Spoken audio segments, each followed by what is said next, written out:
Good morning, everybody, and welcome to April 7th. Today is a new day for WoW. It's Tuesday. We got reset, we got vaults, we got world firsts, world seconds. Let's see what's going on this week. First of all, just to go through it real fast, I'm sure that anybody heard. If you didn't, you're living under a rock.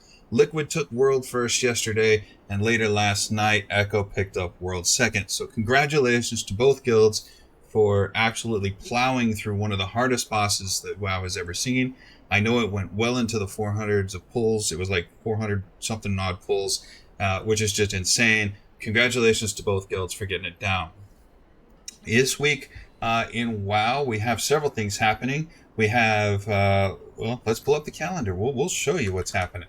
Let's do this, and we'll get out the calendar here.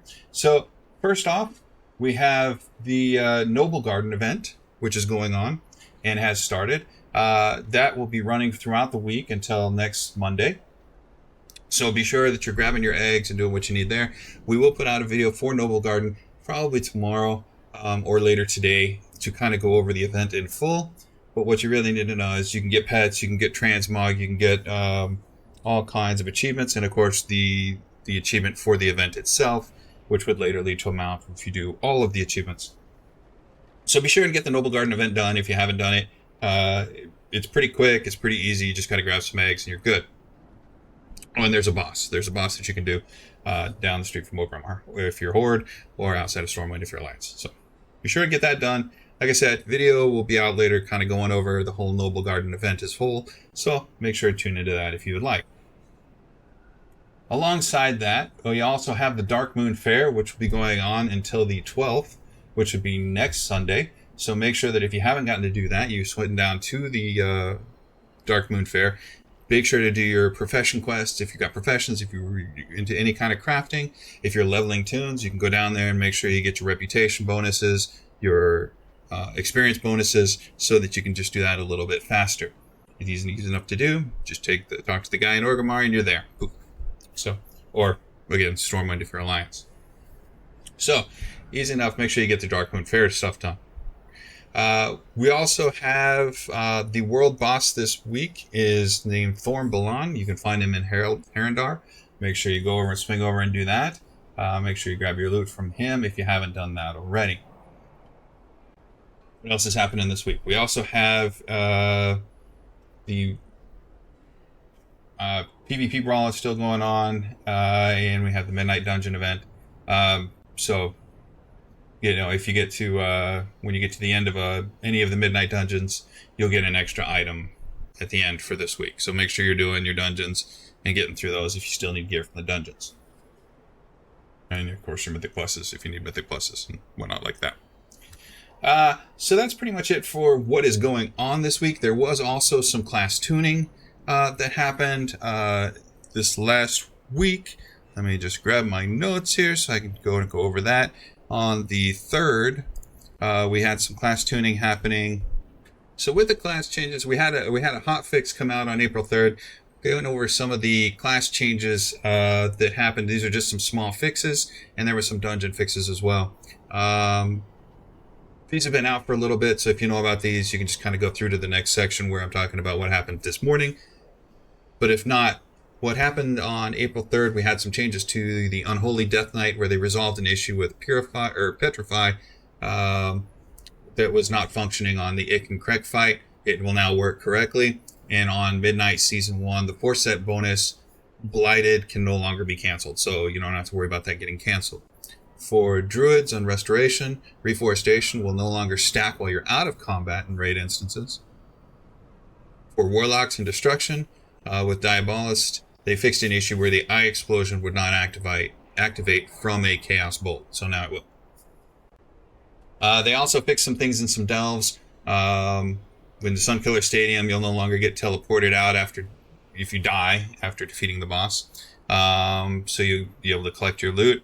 In Dungeons and Raids, they fixed an issue in Magister's Terrace where the Spellwarden Familiar health was reduced by 20%, and that now contributes to enemy forces. So they made the Spellwarden Familiar a little bit easier, and it actually counts towards your count in Mythic Plus, so that's kind of a big thing. For Nexus Point Zenith, Lothraxion, they addressed an issue where the Brilliant Dispersion can inflict multiple instances of damage to target players. So you should see a little bit less damage when you're going through Nexus Point Zenith and you're killing Lothraxion. With the Pit of Saren, the Archivist Cadaver is now marked as an elite creature.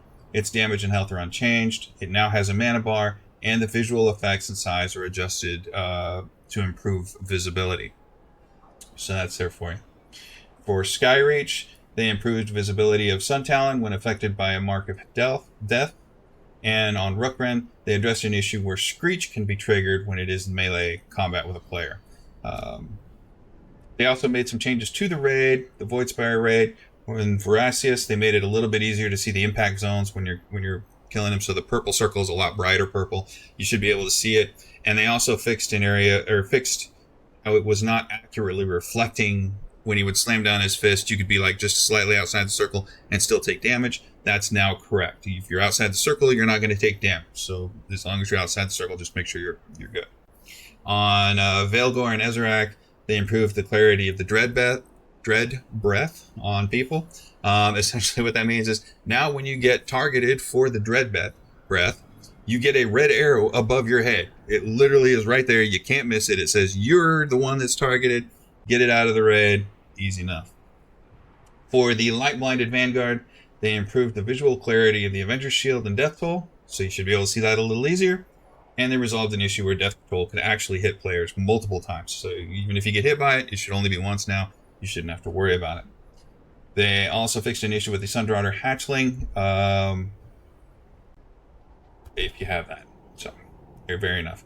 Oh, and if you're doing the Eritor quests, you shouldn't have to, when you do the Battle of the Bridge, if you were doing it before, you wouldn't be able to find him again on an alternate character.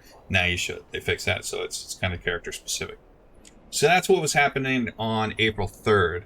We also had some things come through this morning for raid tuning, and what we eventually saw. This is stuff that we thought was going to come, so it's natural that it is. On the March of Keldanos, the Bellerun fight, they made things a lot easier. Well, I say a lot easier. They nerfed a lot of the fight on Mythic difficulty. So Bellerun Stage 1 health is reduced by 10% on Mythic. The infused quills now target fewer players over the course of the encounter on Mythic. And Ember's Rebirth damaging effects have been greatly reduced.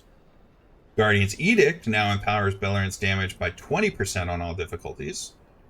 Light's Dive and Void Dive damage was greatly reduced on all difficulties. And the Light Echo and Void Echo damage was reduced on Heroic and Mythic. So overall, the fight should be a little bit easier. You're going to take a little bit less damage, and the healers will have to do a little bit less, we'll call it chaotic management. So it should be a little bit of an easier fight. We foresaw this coming. It did come.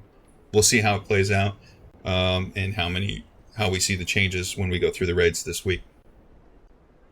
In the Dream Rift, Chimeras, the Undrubbed God, Swarming Shade, health is reduced by 35% in all non-mythics. And this is for smaller raid sizes. It's not overall, so if you're in a 30-man raid, the health is going to be the same. But now the health is going to scale, it seems like, towards smaller raid sizes. So if you go with 10, it's not going to have as much health as it would if you went in with 30.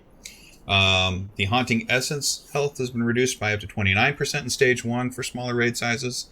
And the Colossal Core's health has been reduced by 10%. So you'll see a difference in health if you're not in a full raid. Should make it a little bit easier for smaller raids in the Dream Rift. And this is for any of the non-mythic difficulties, so heroic or normal, or LFR, I believe, as well. Although LFR is always going to be full. So I'm going to say normal and heroic.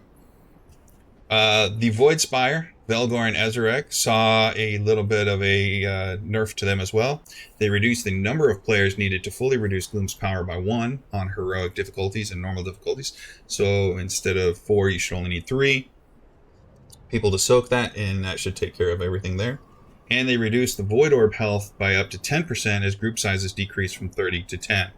So, again, if you're in a smaller raid than a full raid on heroic difficulty or normal, excuse me, you will see a smaller health pool that's going to be used up there.